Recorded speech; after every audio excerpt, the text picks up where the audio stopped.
थियो सानो ग्याङ पढाइतिर कहिले पनि दिएन ध्यान स्कुल जाने डेली तर लिएन ज्ञान हाम्रो लुक त्यति दामी हाम्रो सर पनि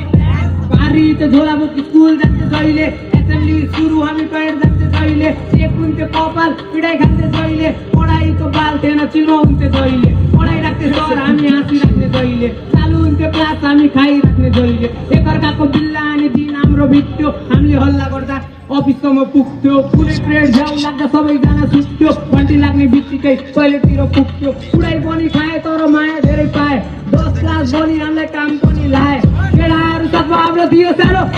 पढाइतिर कहिले पनि दिएन स्कुल जाने डेली तर लिएन हाम्रो लुक त्यति दामी हाम्रो सर पनि केटाहरू साथमा हाम्रो थियो सानो पढाइतिर कहिले पनि दिएन स्कुल जाने डेली तर लिएन हाम्रो लुक त्यति दामी हाम्रो सर पनि बसे फर्स्ट बेन्चमा तर होइन हामी टपर कुनै